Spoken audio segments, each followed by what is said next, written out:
Always welcome साथियों। Digital class हमेशा आपके साथ। इंजीनियर हो, अपनी मशीन डिज़ाइन की सीरीज चल रही है। जो भी कंटेंट अब तक आपने पढ़ा है और आगे इस वीडियो में पढ़ने वाले हैं, सारा कंटेंट आपको पीडीएफ फॉर्मेट में अवेलेबल है। जिस तरह से मैकेनिकल इंजीनियरिंग की अन्य सीरीज, जनरल नॉलेज की सीरीज भी आपको कंप्लीट अवेलेबल है। इन नोट्सों का इस्तेमाल आप SSC, RRB, state, JEE, GATE, BTech, AMI के लिए कर सकते हैं। इससे पिछली वीडियोज में हमने जाना था मटेरियल का बिहेवियर हो और जो लोड का बिहेवियर है किस प्रकार से चेंज करता है, वेरिएशन देखने को मिलता है, किस प्रकार से चेंज आते हैं लोड को बदल दिया जाए तो, और किस प्रकार से एक्चुअल स्ट्रेस कंसंट्रेशन फैक्टर या थ्योरेटिकल स्ट्रेस कंसंट्रेशन फैक्टर में चेंज देखने को मिलता है। नोच सेंसिटिविटी क्या होती है और नोच सेंसिटिविटी में किस प्रकार से आप बदलाव देखेंगे, फैक्टर किस प्रकार से इस्तेमाल किया जाता है, इस सब की थोड़ी सी जानकारी पिछली वीडियो में आप ले चुके हैं। अब आते हैं साथियों यहाँ पर कंटिन्यू करते हैं। इनमें कितना रिलेशन देखने को मिलता है, किस प्रकार का रिलेशन होता है एक्चुअल स्ट्रेस कंसंट्रेशन में और थ्योरेटिकल स्ट्रेस कंसंट्रेशन फैक्टर में। Notch sensitivity factor is defined as the ratio of increase of actual stress over nominal stress and increase of theoretical stress over nominal stress। nominal stress जो आपका है sigma note से जिसे express कर रहे हैं उससे कितना मैक्सिमम हो जाता है आपका जो स्ट्रेस है, थ्योरेटिकल कहा जाए या कहा जाए जो प्रैक्टिकल स्ट्रेस, उसमें कितना चेंज देखने को मिल रहा है, कितना बदलाव आ रहा है। यहाँ आप देख सकते हैं, यहाँ मैक्सिमम स्ट्रेस आपको देखने को मिल रहा है थ्योरेटिकली और एक्चुअली, तो इनमें कितना चेंज आ रहा है नॉमिनल स्ट्रेस के ऊपर। तो ये सब रिलेशन होता है, इन दोनों का रिलेशन आप देख रहे हो नॉच सेंसिटिविटी फैक्टर के बराबर होता है, जिसे हम क्यू से एक्सप्रेस करते हैं। और साथियों एक इम्पोर्टेंट सूचना आपको दे देते हैं, जो हार्ड रियलिटी है समाज की, सोसाइटी की, इस दुनिया की, स्टडी सब कुछ नहीं है।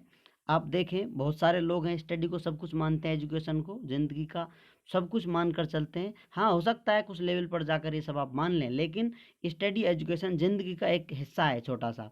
हो सकता है स्टडी करने के बाद, एजुकेशन फुल लेने के बाद आपकी ड्रीम जॉब आपको ना मिल पाए, एक्चुअल में आपने कुछ सोचा था और कुछ और ही हो जाता है। ये सब चलता रहता है। यहाँ आप इसे ही ज़िंदगी मानकर ना चलें, आप कंटिन्यू करते रहें, ज़िंदगी का एक सफ़र है, एंजॉय करते रहें, तो आपको एजुकेशन अलग ही आनंद देती है। लेकिन आप इसे ही मानकर ज़िंदगी जी रहे हैं तो शायद आपको आगे जाकर निराशा मिले। तो इसलिए आप बैलेंस मैनर में चलते रहिए, जो कुछ है ज़िंदगी में जीते रहिए, आनंद लेते रहिए। चलिए कंटिन्यू आते हैं अपने टॉपिक पर। अब यहाँ पर यदि इसमें से कुछ कॉमन ले लिया जाए, सिग्मा नोट कॉमन ले लिया जाए, तो किस प्रकार से रिलेशन को अपडेट किया जा सकता है। यहाँ पर इसे अपडेट कर सकते हैं KF-1, ये आ जाएगा, सिग्मा नोट से सिग्मा नोट कैंसिल हो जाएगा, इस प्रकार की वैल्यू आती है। अब यहाँ पर के टी को इससे मल्टीप्लाई कर देंगे आप, तो आप के एफ की वैल्यू निकालेंगे। इस इक्वेशन को सॉल्व करेंगे तो किस प्रकार से आप इसे जमा सकते हैं, K F is equal to 1 + Q, multiply हो रहा है इससे KT-1। ये रिलेशन फाइनली ड्राइव हो जाता है।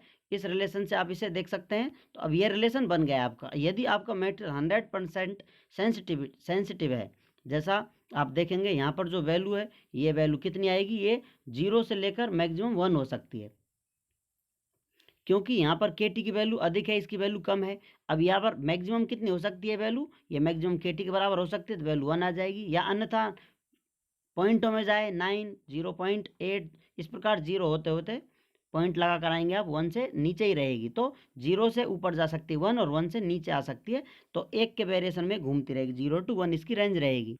अब 100% आपका मटेरियल सेंसिटिव है तो ये वैल्यू 1 हो जाएगी। यहाँ पर इस वैल्यू को 1 कर देंगे क्योंकि वैल्यू 1 हो जाएगी।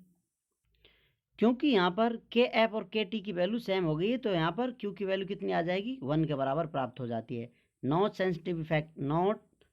जो सेंसिटिविटी फैक्टर है वो 1 के बराबर हो जा रहा है यहाँ पर। और जो के एफ की वैल्यू कम होती जाएगी, इसमें कुछ वेरिएशन देखने को मिलेगा। अब मान लेते हैं for 100% sensitivity Q equal to 1 हो रहा है यहाँ पर, तो इस रिलेशन से आप यहाँ पर Q की वैल्यू 1 डालेंगे तो आपको प्राप्त होगा, Q की वैल्यू आपने 1 कर दी यहाँ पर, तो KF इक्वल टू 1 + 1 KT-1, ये ब्रैकेट में इससे मल्टीप्लाई हो रहा है। तो अब यहाँ पर क्या हो रहा है, इनको आप अलग अलग लेकर जाएंगे, इधर से इधर घुमाएंगे फिराएंगे, तो आपको KF इक्वल टू KT प्राप्त होता है। यहाँ पर दोनों जो फैक्टर हैं बराबर हो जा रहे हैं। 0% सेंसिटिविटी पर क्या हो रहा है, यहाँ पर Q की वैल्यू आप 0 कर रहे हैं, तो यहाँ पर 0 करने के बाद क्या हो रहा है, चेंज देखने को मिल रहा है, 0 से मल्टीप्लाई होगा तो KF की वैल्यू 1 प्राप्त हो जाती है। तो यहाँ पर 0% सेंसिटिविटी KF इक्वल टू 1 प्राप्त होता है। तो यहाँ पर आप देख सकते हैं 1 इज लेस देन और इक्वल टू KF, या हो सकता है KF इज इक्वल टू और लेस देन KT। तो ये रिलेशन देखने को मिल रहा है, KF की वैल्यू 1 हो सकती है या इससे बड़ी हो सकती है, और KT से कम हो सकती है, इसके बराबर हो सकती है।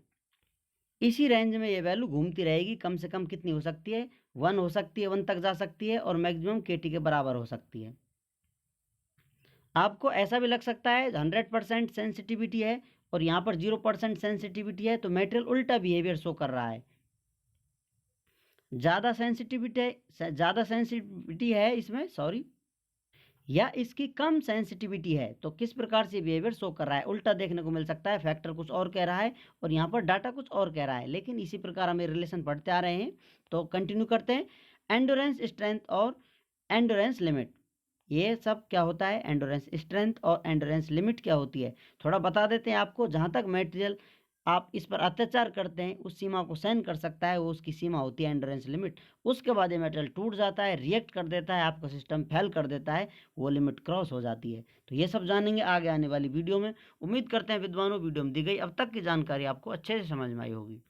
अभी भी आपका कोई कन्फ्यूजन है तो आप हमसे कमेंट कर पूछ सकते हैं। साथियों, आप चाहें तो कांटेक्ट कर सकते हैं। कांटेक्ट लिंक आपको वीडियो डिस्क्रिप्शन में मिल जाएगा। वीडियो को अंत तक देखने के लिए, चैनल को सपोर्ट करने के लिए आपका दिल की गहराइयों से बहुत बहुत धन्यवाद। मिलते हैं नेक्स्ट वीडियो में। जय हिंद, वंदे मातरम।